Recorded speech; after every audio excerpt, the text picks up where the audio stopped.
In this episode of Shed Sessions, we're going to show you how to change your diff oil. In this video, we're going to show you how to change the diff oil in your four-wheel drive. Whether you use it hard on the tracks or just as a daily, it's something you'll need to do eventually, and it's a great basic form of preventative maintenance for much larger issues that can pop up if it's not done. Okay, so I need to do the diff oil in my rear diff. I have never done it since I've got this car, so we're really opening up a can of worms here. I have no idea what it's like. My guess is it's going to be pretty horrible. Hasn't been done in years. Service intervals for your diff oils. Generally, it does depend. Yeah. Depending on the trips you're doing, how hard you're driving it, and also what kind of environments you're doing. So if you're doing a lot of water crossings and muddy work, you definitely want to be doing it pretty often. Yeah. If you do a big trip where you do a couple of water crossings, I'd definitely do it at the end of the trip, or I'd keep an eye on it as the trip's going. Because if water's getting in there, especially if you don't have diff breathers, you can really cause yourself issues, much bigger issues. But generally speaking, if you're sort of just like a four-wheel drive, general driving, like what would you do your diff oils at? Probably 80,000. 80,000? Okay, every 80,000. And then if you're driving it really hard... Yeah, you'd be looking 40,000. Yeah. Even for me recently, I did the Cape last year, and the diff oils had probably only done that trip in kilometres, which is probably maybe 10,000 Ks or about 15,000 Ks, and I did the oils on it, and they were a bit milky and had a bit of water in them, and that's with diff breathers. So it does get in there, and it's worth doing. All right, let's get started.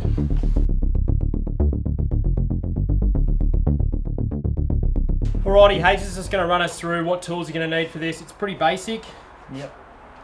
So you want an oil pan, first off. That is a good thing to have in your garage anyway. And most cars are 24mm, I guess, plugs. Yeah, most four-wheel drives. Yeah. You want a brake bar, of course.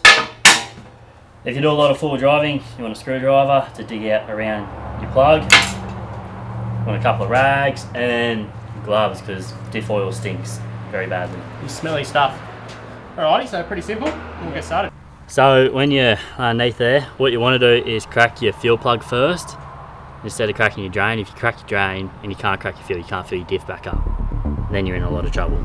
Four-wheel drives are generally driven through the rough stuff, which can cause a lot of corrosion on your bolts and cause them to seize. A good penetrant like CRC Penetrate is a must for the shed if you're working on older cars like this. It can save you a massive headache if you snap a bolt. The bottom bung could be filled with grit and mud, so clean it out with a screwdriver first.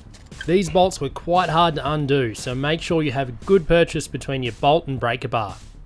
Once your bung is loose, make sure your oil pan is ready to catch the old oil. So while that's draining, I'm just going to show you this bottom bung here. So it's got a little magnetic surface on it, and that's going to catch any bits of metal from your diff. Now, that doesn't have very big chunks in it at all. They're very fine.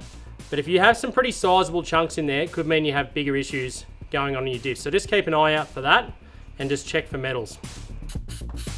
A bit of brake cleaner will clean up your old bung to protect the thread when you put it back in. So on your bung, when you take it off, you'll notice there should be a little crusher washer. So make sure you get the right size crusher washer and just replace it when you're doing it. Put your bottom drain bung in first so you're ready to fill it back up with fresh oil.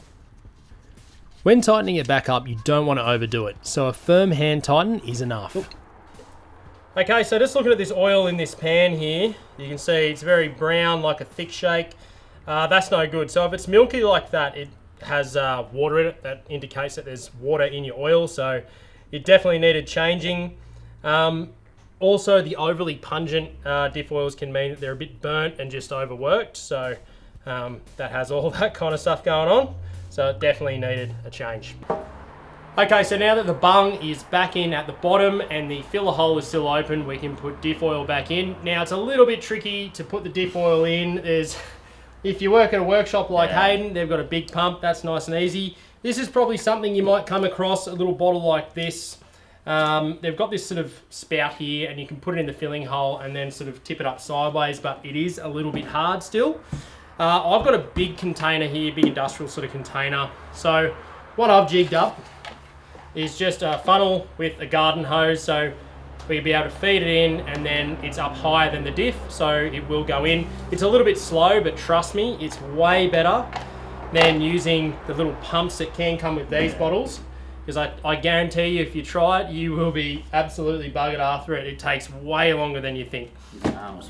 Yeah, that's right. So we've got 80-90 gear oil here. So in this old Land Cruiser, that's going to suit the diffs and the gearbox. So it's pretty good just to be able to get a bigger container, save you a bit of cash. Cheaper too. Yep, that's right.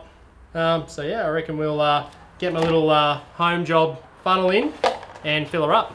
So before we put our new oil in the diff, how much is generally going to be put into the diff? Around that 2.5.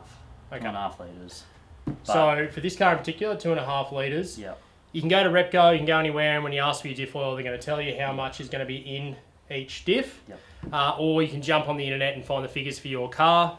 But as you're filling it up, correct me if I'm wrong, but you want to fill it up until it's just coming out your top filler point. Yep. So if it's just dribbling out, then you got the correct amount in and you can put that bung back in. Cool. Another trick is to keep a small 2.5 litre oil bottle and fill that up from a bigger container. It's much easier to handle and you can get the correct amount in easily. Once you have the correct amount of oil in the rear, repeat this process for your front diff. Keep in mind, on some vehicles like an 80 series Land Cruiser, the diffs on the front are a different size, so just double check how much oil you'll need. Now your diffs have fresh oil in them, you're ready to hit the tracks again. We hoped you liked this episode and it taught you a thing or two. See you in the next one, cheers.